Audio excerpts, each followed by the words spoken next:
Hello and welcome to The Filibuster, the podcast of the Union University Political Science Department. The filibuster refers to the right of unlimited debate in the world's greatest deliberative body, the U.S. Senate. And we are here. I am Seth Brake, and I'm joined by Sean Evans, the chair of the department and the professor of political science here.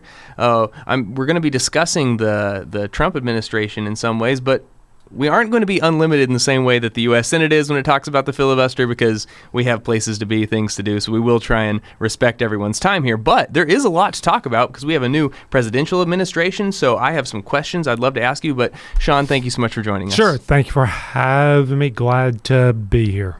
So, new president, new administration, lots of new stuff going on. Before we get into specific questions, why don't you just give me 30 seconds on how should we feel about this? Well, I think the best way to describe this is shock and awe. I mean, everyone expected him to take executive action, but I think people are surprised at the depth of the kinds of things that he is trying to do, and that he is trying to uproot decades of progressive governance. Yeah. And the concern or the hope, depending upon your perspective, is what are going to be the long-term impact of this, not just for government, but for presidential power. Well, we can get into all that, but maybe before we jump into the long-term impact, you say executive action. Is that the same thing as an executive order? What is an executive action? No. So when we're looking at executive action, most of the time we think about an executive order, which is a presidential directive to the bureaucracy to do things. But there's actually multiple kinds of executive actions. There's the executive order. There's a proclamation. Most of these are ceremonial in nature, like today's the day of X. There are national security directives, which relate, as you would expect, to national security. You've got executive agreements, which are formal agreements between nations that sidestep the Senate's treaty-making power. You've got a memoranda, which is a policy directive that functions like an executive order, but is not published in the Federal Register as a act. Okay. You have things like the signing statements where presidents say, here's how I interpret what the law that Congress has passed.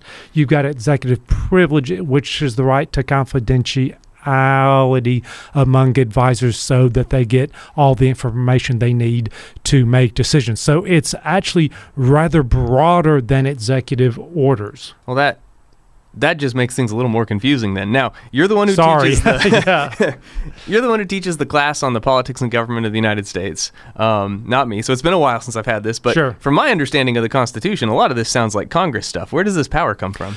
Well, okay, that's a great question there, and the thing we have to remember is that this executive power is a result of the institutional structure and formal rules of the presidency.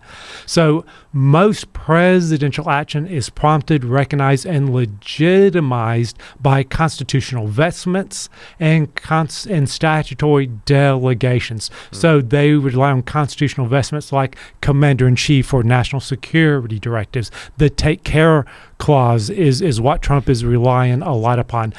Trump's also relying a lot on the vesting clause, which says all executive power is vested in the president. And so they use what are some vague and general ideas, and since they are ambiguous, this ambiguity begets discretion, which allows presidents to fill in the gaps in the language to claim more power.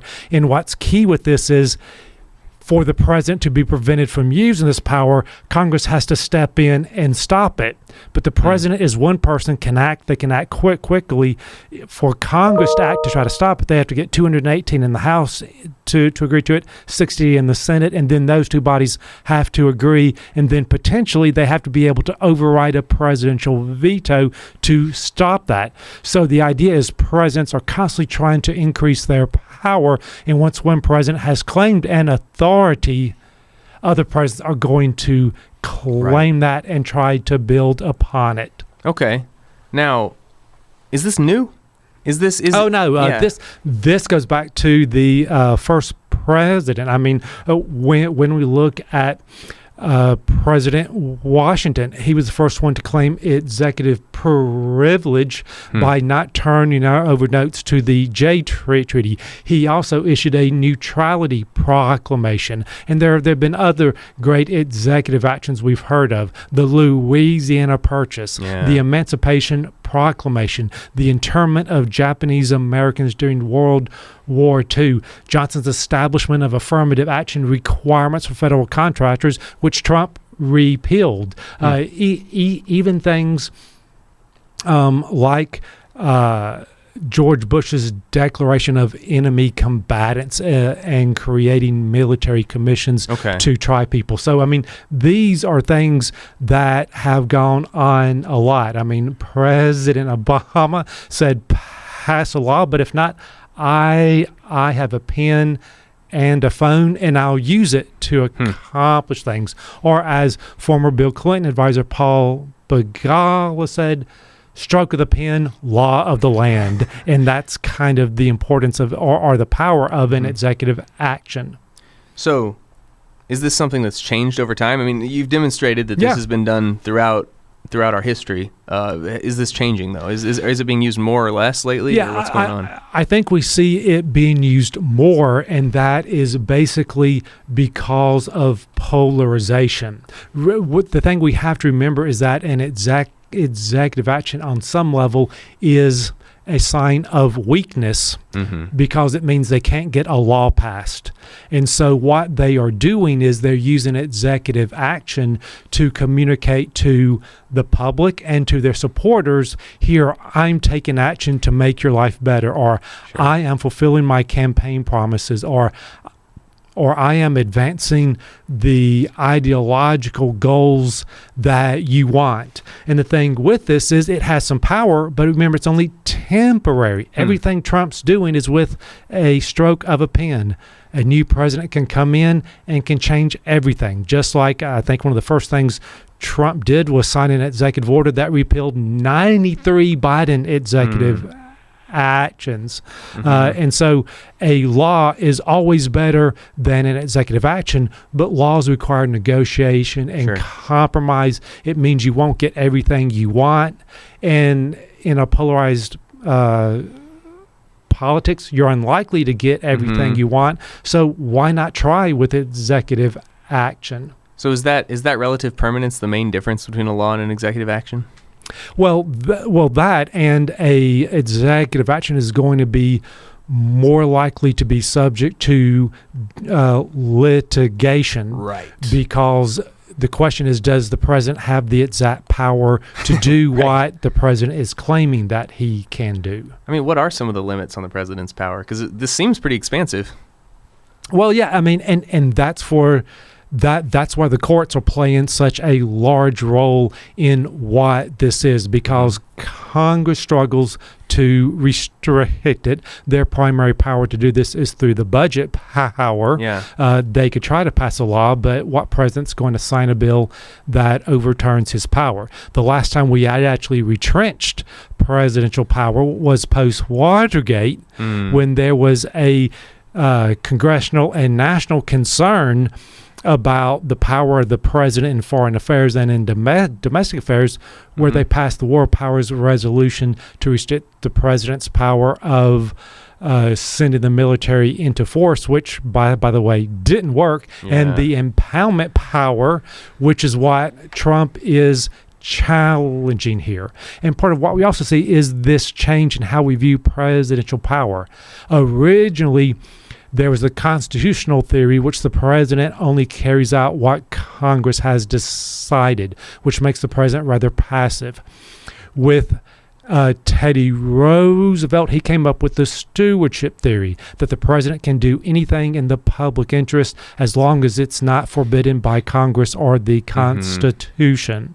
And then you had people like Woodrow Wilson, who said our separation of power systems is the problem. That's why we can't achieve progressive governance.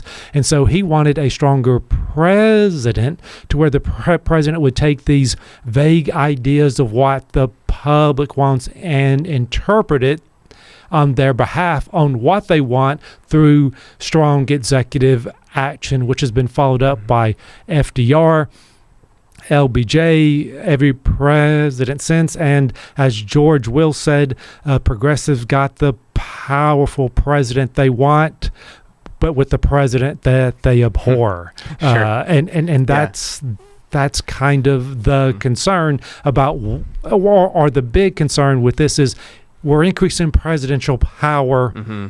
Is this good? So that is what bad? we're doing. It's fair to say sure, that the president is becoming more powerful over time. Right. Yeah. Well, and the thing is, because Congress is more concerned about partisan wins than institutional prerogatives. Right. So the Democrats who are complaining about everything that President Trump did, well, they were silent or praised it when Joe Biden Sure. did things like require mandate COVID vaccines, try to forgive student loans, and a whole host of other things. And while the Republicans complained about this, they're silent or they're cheering what's going on now. And this undermines our separation of power systems, which is a major concern. So is this bad for democracy? Yes. Well, yes. I mean, okay. It's not as easy as we say. As long as presidents are trying to advance things that are in the public interest, which kind of moves us a little bit forward in responding to what the people want, then that's democratic in a way. It's a problem in that our constitutional system is not working, and it's because the political actors are not willing to do what's necessary for the system to work, and that's what makes it a threat to democracy. Because, as you know, one of the main democratic norms is institutional restraint. That's right. And we are getting rid of all institutional restraint on the executive branch, and that is what is a threat to constitutional governance. It's also a threat to liberal democracy. It may reflect more democracy doing what the majority wants, but liberal democracy is the idea of majority rule that protects minority rights. And the concern is we're running over minority rights. What I would also say is most of what the presidents are doing is not majority rule. It's doing what a minority wants, so it's minority rule. But since you've got cheerleaders in Congress behind it, they're not going to stop it. And it's both undemocratic under democracy. It's also contrary to constitutional governments under liberal democracy. Sure. So do you see this as part of that landscape of illiberal democracy that people see in other countries as well, or is this a uniquely American thing? I don't think we're at illiberal democracy yet. Okay. And so, but I think we're potentially going down that road because we are giving the executive more power. Sure. And so in this regard, I'm going to say this is one of the good things about what the Supreme Court has been doing over the past 6-7 years is that they are restricting executive discretion. Now, we see on the one hand that the Supreme Court probably supports the unitary theory, which is the conservative version of the Woodrow Wilson progressive presidency idea that the president interprets the idea. The unitary theory is the idea that the all executive power is vested in a president. And so it's the idea that all executive power is vested in the president. The idea is that all subordinate executive officials are removable at will by president because they're supposed to do what the president wants. The president can take the president's take care duty entails an exclusive power to decide which laws to enforce or not enforce. And the idea that POTUS can direct and control all subordinate officials. So that's where you get things like the immunity decision, where the president cannot be prosecuted for things that are done for policy purposes, but they can for personal purposes. But the concern with even the unitary theory is does it really give the president that much power overall, because we also have to remember, while the president is the executive, Congress creates the executive departments and determine what they can do. So that gets to the idea of the president may be in charge of personnel, but there is restricted discretion in what the executive officials can do. And there would be concerns about, can you actually not enforce what the law is, though recent presidents have chosen to enforce and not enforce things depending upon what favors them politically. Okay. So the idea, hopefully, is if the Supreme Court allows personnel control, then they're going to be much more restrictive on what the president can do. So that's things like the major questions doctrine that says when you're making a big change in policy, Congress has to step in and improve that. And even things like getting rid of Chevron deference, which is the idea, as long as the agency is interpreting something reasonably, it will be upheld. To no, you have to actually follow what the law is, because what we saw is one president interpreted it one way, the next president interpreted another, and that's contrary to the rule of law, which implies stability, and the law should not change depending upon who the president is. And so the big question is then, how much will we restrict what an executive can do? Sure. So if the power of the executive as an office seems to be getting stronger, you're saying maybe some of the executive agencies have perhaps less power under this, or how does that work? Because I'm still feeling a little constitutionally queasy based on what you've been telling me. Yes. So, yes, I think that is the case, to where the Supreme Court might be more, you have to have its more express authority from Congress to do something. And if you don't have that, we're not going to imply based on this. So the idea, the Biden administration took things from like the Clean Water Act from the 1970s. Well, in fact, the Obama and Biden administration said that to say we can regulate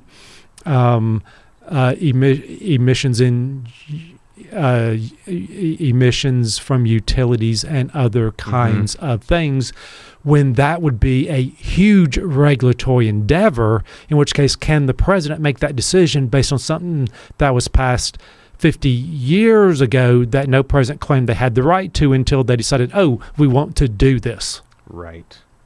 So you talked a lot about the Supreme Court in this, but some lower courts have been pretty active in this process. In fact, several of Trump's executive actions and orders have been blocked by judges. So how can judges do that? What's the legal process, first of all? And then what does it look like for it to be successfully blocked? Because most of these things seem to be freezes or temporary pauses, or how does this work? So what most of the time is that they are asking a judge to freeze an action pending a full hearing.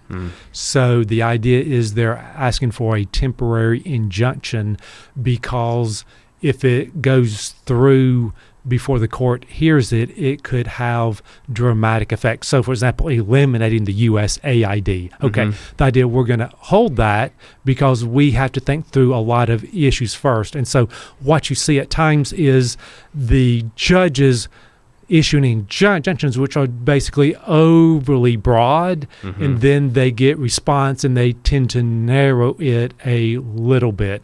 But then they have to hold a hearing and then decide whether to move forward. So, for example, a court basically put an injunction on the buyout proposal that Musk and Trump have been promoting, but he released it yesterday because he eventually decided that the employees union did not have standing to challenge that.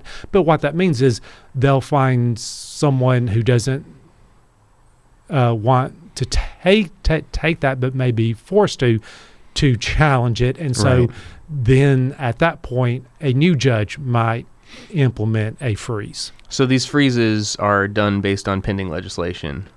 mostly. Not legislation, sorry, litigation. Right. But they have to make the argument that, A, it's contrary to federal law in some way to even get a temporary injunction. Okay. So some of these executive actions have been a little bit confusing to me in terms of priority or authority or things like that. So maybe I'm just going to fire a few at you and you tell me what you think about how it works and why it's that way. So okay, let's start with renaming bodies of water. We have the Gulf of Mexico, and apparently now it is the Gulf of America. And if I open Google right now, it says Gulf of America on that. If I open Google Maps. So what happened? How does that work? This is the president having an executive action directing the people who make the maps to make that change. Okay, and he can do this. It's happened, yes. Yeah.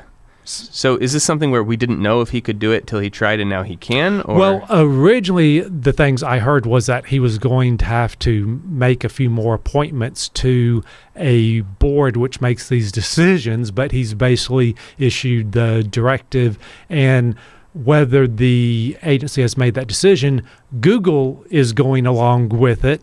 And you even saw yesterday where the AP reporter has lost his place at the White House because AP refers to it as the Gulf of Mexico still.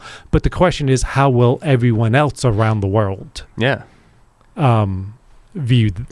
Will they change it? Or will people start saying Gulf of America instead of Gulf of Mexico? Okay, so it's still not extremely clear to me how he has this, but I guess it makes sense. It's strategy, it's politics, it's caring a lot about the name of the Gulf. Yes. So let's do another one then. Can he end birthright citizenship? What happens there? Absolutely not. I mean, that one has no chance at all. For this one, it violates the plain meaning of the 14th Amendment. Okay. 2, the Supreme Court has held people born here, unless they're like a foreign diplomat or something, are subject to the jurisdiction thereof, and are citizens under U.S. versus Wu Kim Wong, or I'm blanking on the case, but something like that. And even if you look at that, the president cannot make a unilateral determination. If anyone can change that, it would be Congress, because Article 1 gives the naturalization authority to Congress, not to the president. So he's got no chance of winning multiple that. Multiple problems with that one. Oh yeah, with him declaring that. Sure. So that's why that one is a much more tenuous proposition, and yet I opened the Maps app and the Gulf has changed. Yes. Okay. So what about issuing a tariff? How can he issue a 25, or I don't know what it was, a tariff on steel and aluminum across the board as president? Yeah, okay, so that I think is going to be a little bit more challenging with that. So what he has been using is a International Emergencies Act, which has typically been used to apply sanctions to nations we have problems with. So, for example, that was probably used to apply sanctions against Russia. Right. So what he is doing is using this to say, for national security reasons, i.e. fentanyl, then I am applying these sanctions on allies, or Canada and Mexico. With this, since this is a novel way of using the IEEA, I think that's the law he's using. That could be subject to challenge. And then he's talking about a policy of reciprocal tariff agreements. I think that would probably run afoul of the major questions doctrine, because Congress has the power to lay tariffs, and for Trump to create a new system without congressional action, I think would be very problematic. Okay, but it seems like a lot of these things are problematic, and some go through and some don't. I mean, how can we tell which ones are going to work and which ones aren't? Okay, so here's one rule of thumb that I saw Yuval Levin say. If it's about personnel, it favors the president. So the president commands the executive branch, but the president does not command the system of governance. So if he tries to do something which is potentially in the realm of Congress or the courts or someone else, then that's likely to fail. And so I think that's why some of his actions with tariffs could potentially be problematic. I think his shutting down agencies could be problematic by basically firing all the employees of an agency, or the idea of not spending money that Congress has appropriated, because the appropriation bills says the president shall, or this agency shall. Right. Shall's not may. Shall means you have to spend it. So I think the impoundment would be very constitutionally suspect. Okay, that makes sense as a rule of thumb. As we think about this from a Christian perspective, what things should we be thinking about with regard to these executive orders? Because some of this is just policy decisions, and some of this is a bunch of legal jargon where we have to decide what fits and doesn't under the constitutional order. But how should we approach this as Christians? Well, there's a couple. First, what I've already referred to is the idea that we are fallen people. We should be concerned about vesting a large degree of power in any one person. And so I think we need to be concerned about how this executive authority can be used. That doesn't mean it's the actions he takes are wrong, but we should always be skeptical of a new claim of executive authority, because remember, the president is one person. They can act quickly. They have access to information that everyone else does not have, which they can hide, and they can claim national security to justify an awful lot of things, which can eventually impinge upon our freedoms. The second thing I would say with this is we need to remember the best way to resolve our problems is not through unilateral action, but discussion and negotiation. I look at the Council of Jerusalem as a good example of this. They had a problem, they discussed it, they came to a solution. I think what this means is we need to use Congress more. I think the whole point of our Constitution is to ensure that narrow majorities do not impose their will on the country at large. The idea of passing laws is to ensure that narrow majorities have to broaden themselves before they can actually act. And I think that's what the idea of getting 218 people together from distinct districts together have to agree with a majority of the states, and really 60% of the Senate due to the filibuster, which, while not constitutional in our polarized society, is something we should all support to make sure no one side gets everything they want, and to force negotiation and compromise, because I think that's the best way to get greater legitimacy for what we're doing. But I think this also means, as members of Congress, we need to be thinking more about passing laws than stopping everything that's done. But that means one side needs to say, okay, you can do stuff, but the other side needs to say, we're going to negotiate with you because we're going to recognize that 60 vote margin in the Senate, especially means we're going to have to compromise with you. And the other thing I would say with this, in a democracy, you may win 50% of the vote, but the other side may get 49%. They deserve a right to influence government too, and I think that's what we are preventing the other side to do. Whenever we're in power, we want our side to govern, but not the other. But we're a 50-50 nation. Trump won 49-48. The Democrats have a role in governing in this, just like when Biden won, he may have had 51%, but Republicans won 47%. They deserved a large say in what goes on too. Well, you have tough prescriptions for these problems, because these are the same things that you said at the beginning are the things that, because we can't do them, we have executive action. So is this just a tough thing to untangle, or? Yes. No, I mean, there's no easy solution to this, but it's going to require people to realize that the Constitution matters more than their personal power and their personal policy interest. And right now, I just don't see that happening. Wow. I'll go further with this. When we look at the Constitution, the founders thought that auxiliary precautions were necessary to keep government in line, i.e. the separation of powers. But what they also thought was virtue was important in making sure that people exercise the self-restraint necessary for our system to work.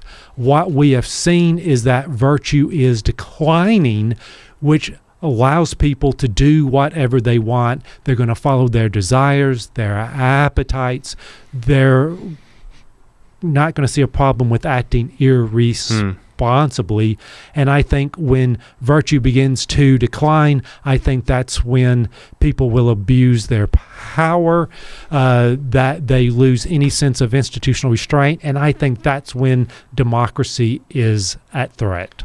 Well, that makes a lot of sense. There's so much more I want to talk about this. We haven't even touched on the DOGE agency or Elon Musk's attempts to reform the bureaucracy. But in the interest of the idea that self-restraint and moderation are virtues, perhaps we should cut ourselves off at this tidy half hour. So thank you so much for your thoughts on this and your insight, Sean. But with that, I will yield the remainder of my time.